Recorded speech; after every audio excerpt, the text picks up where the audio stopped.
Welcome to my channel. This is Dawn with Pinkchair Gaming, and this is day 14 of my 30-day challenge to create a festive island in 30 IRL days using No Nintendo Online. My goals for the island are to have at least 2 festive builds, have a 5-star island, and have at least 3 villagers that fit the island theme.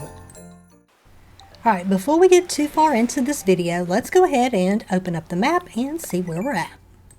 Alright, at the bottom left of my map is my shopping district. Directly behind resident services, I have a little skating rink, and behind that is a small neighborhood. To the right hand side of the island, I have another mini neighborhood that has a small farm area. I still have 2 houses on the beach that need to be moved, and I'm probably going to put those on the second level on the right hand side of the island, right above the smaller farm neighborhood. I'm eventually going to move my house to the top left area and create a tree farm. But the focus for today's video is the fact that we have an open plot of land and need to do a villager hunt. So without further ado, let's get started. I had a nice surprise when I went into Nooks. They have a covered counter in here, which is another great item for decorating, so I will definitely be picking that up. Alright, it is now time to do a villager hunt, and before we go, here's who I'm looking for. My dreamies that I would love to have are Bluebear, Maple, or Eric. I would love to have any of the deer villagers, especially Bruce, and any of the penguins. I think a penguin would be fine for the island.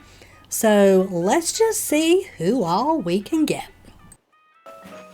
Alright, ticket number 1 gives us Robin, who is cute but definitely not festive, so we're going to go to the next island.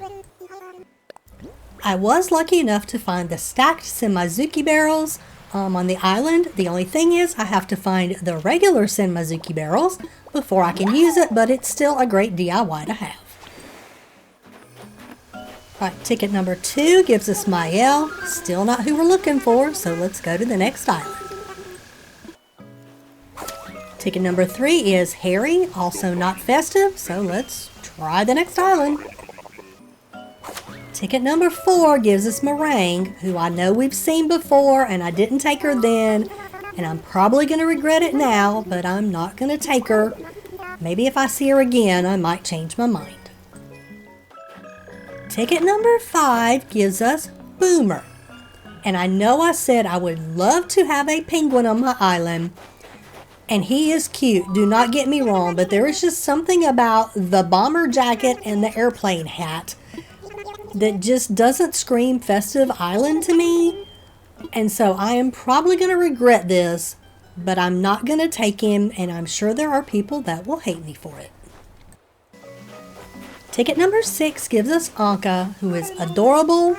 She is a well sought after villager, but unfortunately she's just not a fit for a festive island. So we're going to go to the next island. At this point, I am starting to run out of tickets, so it's time to go purchase some more, and this is why I have been hoarding my Nook Miles, because I knew we'd have another villager hunt coming up. Let me go ahead and drain my Nook Miles, and let's see who we can get. Okay, you have to be kidding me that ticket number 7 gives us Boomer again.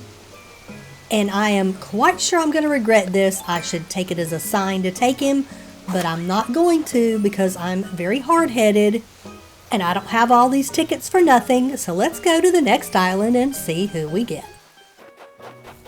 Ticket number 8 gives us Rooney, who is definitely not a festive villager, so we're going to the next island. Ticket number 9 gives us Beardo. He's just a fine villager, just not festive, so let's go to the next island. Ticket number 10 is Bubbles, who I wish was a festive villager because she is definitely one of my favorites, but unfortunately we're going to have to pass. Alright, ticket number 11 gives us Hopper. And at this point I'm about to run out of tickets, and he is a penguin villager, so I am going to go ahead and invite him to the island. So, took me a little while, but we finally have a new villager.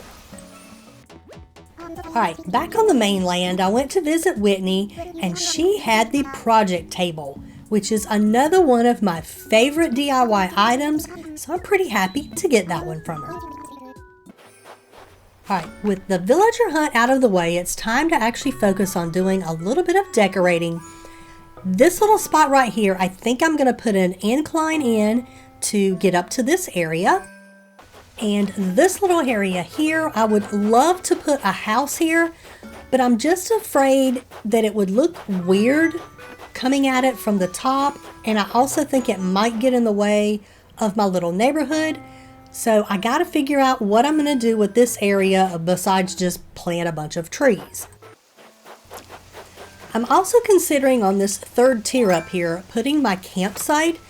And if I do that, I feel like I need to extend it out this direction, and I'm not sure how much room I really have with my neighborhood, so that's something else to think about. Right this second, let's go ahead and time travel to the next day so we can get Hopper on the island. Well, if nothing else, his house screams Winter Island. So anyway, we're going to welcome him to the island. I might have to buy him a better festive shirt to wear. I definitely want to move the two houses from the beach up to this area up here. And before I do that, I need to get rid of this little itty bitty third level that's here. So let me pick all of these flowers and weeds and then remove this little cliff. I decided I needed an incline to this little area up here, so I'm going to put in a set of stairs right between these two houses right here. Alright, we also have a campsite villager today, so let's see who it is. And it's Pudge. He's cute, definitely not festive, so we're just going to leave him be. Alright, I think the next objective is going to be Operation Clean Up Flowers. There's a good chance that after I get rid of all of these, we could go back down to 2 stars from 3. I'm just going to have to take that chance because the flowers up here are completely taking over. I'm probably going to keep some of the red ones. I really don't think I need the purple and the pink mums. Definitely don't want the yellow ones or the white ones. So let me do a bunch of this and I'll meet you on the other side. In trying to decide where my 2 houses are going to go up here, I've decided that this part of this little river is just not working for me. I like that little baby island, it's cute, but it's really hard to get the houses placed up here. So I'm going to go ahead and take this down and see what I can do with this area. I did decide that a smaller version of what I originally had would maybe work up here. So I'm going to put this little itty bitty waterfall in and a very small island. Alright, for now I'm going to put a placeholder right here for one of the houses.